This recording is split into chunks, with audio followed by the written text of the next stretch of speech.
Bienvenidos a las noticias económicas. El mercado laboral se debilitó en Estados Unidos. El índice de desempleo subió al 3,9% en abril, una décima más que en el mes anterior. El dato se esperaba con especial interés, ya que una alta tasa de desempleo suele contribuir a una bajada de los salarios y, por tanto, de la inflación.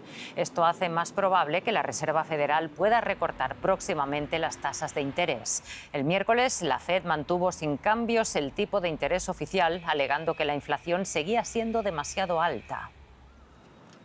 Pues ya vemos las repercusiones de los datos de desempleo. Vamos con el análisis. Ana Nieto, en Nueva York el mercado empieza a desacelerarse, pero el informe aún muestra un mercado laboral en crecimiento. ¿Cuál es la interpretación que se ha hecho de estas cifras? Los 175.000 nuevos empleos que se han creado es la menor creación de empleo en los últimos 6 meses y coincide con que en los últimos días también hemos conocido que la economía ha crecido a menor ritmo de lo esperado, un 1,6% frente al 2,4% del trimestre anterior, y también tenemos que los salarios han crecido un 3,9%, el menor ritmo en 3 años. Con todo, no son malas cifras. Se sigue manteniendo un desempleo por debajo del 4%. Queda la cifra general en el 3,9%, el 4,8% en el caso de los latinos, porque siempre suele estar más elevada. Y lo que se lee en el informe es un enfriamiento de un mercado laboral muy fuerte a unas cifras más estables que además son bastante sólidas, por ejemplo, en el sector de la salud, en el sector de las ventas al por menor, y están cediendo en los servicios como empleo en bares, restaurantes y hoteles. Se espera que la creación de empleo mensual se estabilice en torno a las cifras que hemos visto en abril, que están un poco lejos de las que hemos visto en los previos 12 meses anteriores, que rondaban los 242.000 nuevos puestos de trabajo. Así es. Los mercados han recibido con alzas la noticia. ¿Es algo que permite pensar en términos más positivos en la dirección que tome la Reserva Federal? Así lo han tomado los mercados de acciones, que han inmediatamente reaccionado con fuertes subidas que se han mantenido al cierre de la jornada. Los analistas temen que un mercado laboral muy fuerte mantenga la presión en los salarios y, por tanto, en la inflación, por más que el presidente de la Reserva Federal haya dicho que este no es el problema más importante de la inflación en estos momentos. Pero la caída del rendimiento de los bonos hoy ha dado pie a pensar que probablemente la Reserva Federal sí que tenga margen para operar una bajada de tipos de interés significativa en este año, algo en lo que no había mucho optimismo hace apenas unos días. El presidente de la Fed sigue pensando no tanto en el empleo, sino en la inflación, que hemos visto cómo se ha acelerado en los 3 primeros meses del año. Durante los últimos años tenemos un mercado laboral que ha crecido a fuerte ritmo. Han sido y sigue siendo 40 meses de creación ininterrumpida de empleo a pesar de las altas tasas de interés. Muchísimas gracias por el análisis, como siempre, Ana. Gazprom solía ser una importante fuente de divisas para Moscú, pero el gigante gasístico ruso ha entrado por primera vez en 24 años en números rojos debido a la guerra en Ucrania. En 2023, la compañía registró unas pérdidas récord de 6.400 millones de euros, lo que contrasta con los 12.500 millones de ganancias obtenidas el año anterior. Las sanciones impuestas por los países occidentales no permiten a Gazprom vender gas a Europa, antaño su mercado más importante, y los intentos para construir nuevos gasoductos a China han sido infructuosos hasta el momento. Gazprom dispone de las mayores reservas de gas del planeta. Gazprom registra números rojos por primera vez en 24 años. Lo comentamos con más detalle con nuestro compañero en la Bolsa de Frankfurt, José David. Muy buenas tardes. Cuéntanos cuánto han caído las ventas de Gazprom a Europa y qué otros motivos explican estos números rojos de 2023.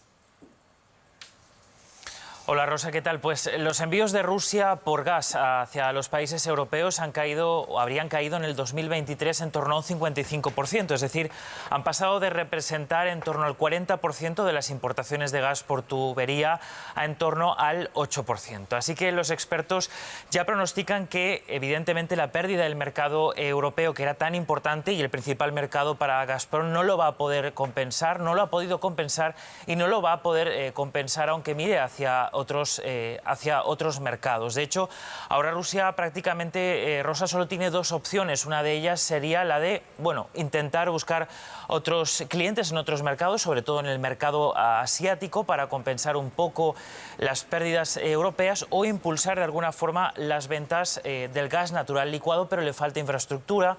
También ha habido sanciones que están afectando a impulsar esta vía. Otra de las razones, Rosa, por la que Gazprom ha registrado su primer año en unos 24 de números rojos es también la caída de los precios del gas. Han pasado o han caído mucho desde los picos máximos que alcanzaron en el 2022 a lo que alcanzaron en el 2023.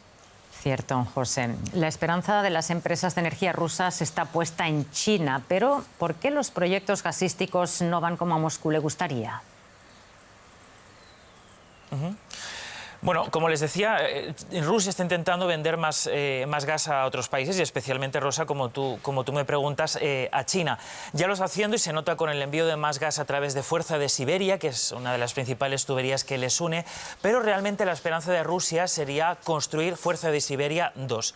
¿Por qué? Porque esta tubería estaría acabada en el 2029, cuando se espera que se alcanzaría el pico de demanda en China de gas. Así que Rusia quiere estar para ese momento preparada.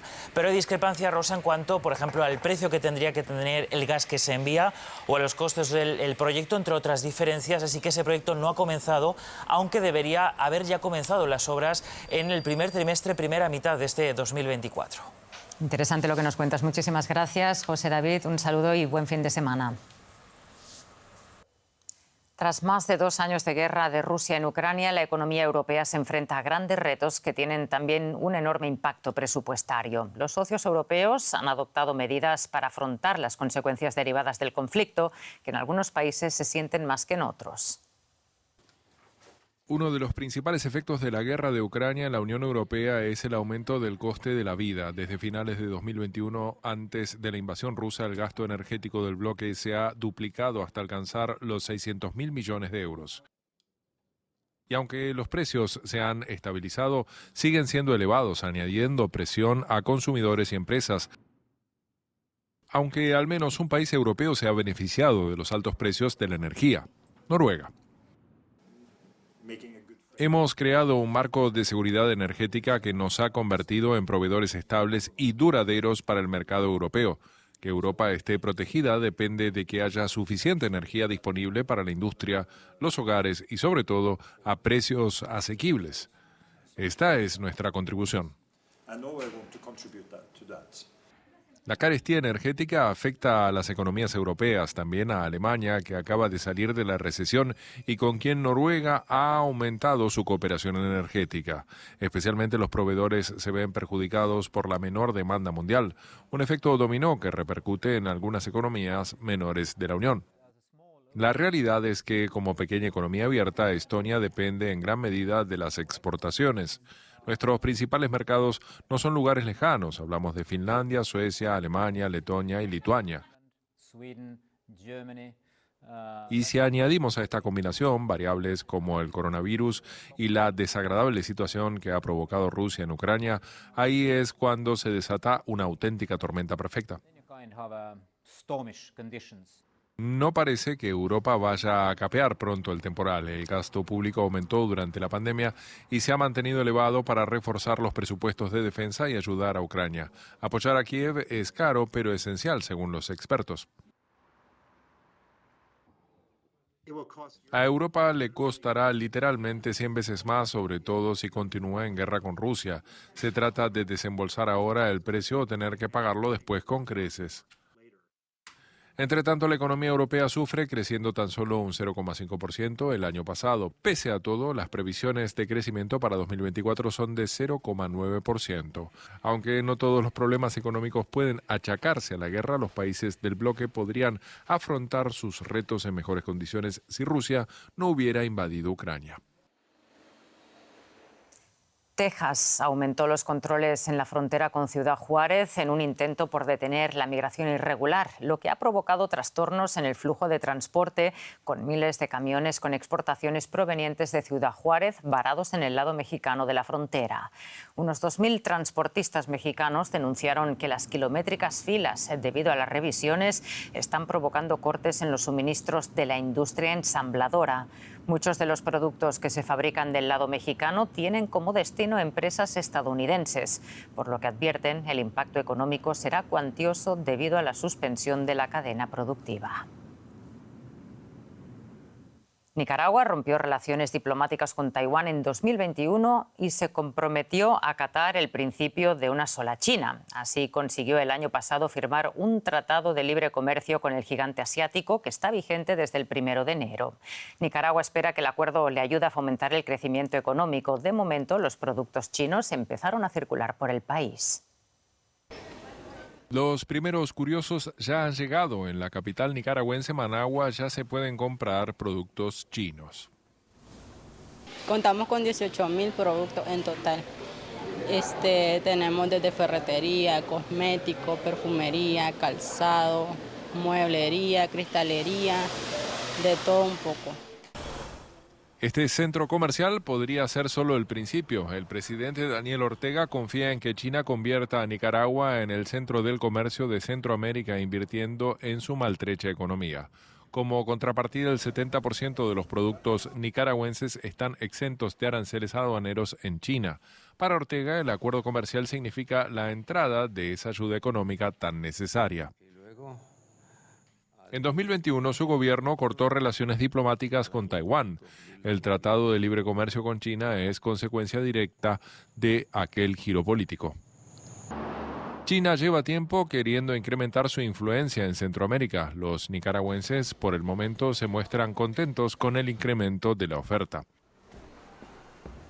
Sí, vos sabés que todo es chino ahora. Más fácil, más barato. Cerca del 40% de la población de Nicaragua, que lleva años en crisis, vive en la pobreza. Y hasta aquí la economía. Gracias por elegirnos y buen fin de semana para todos.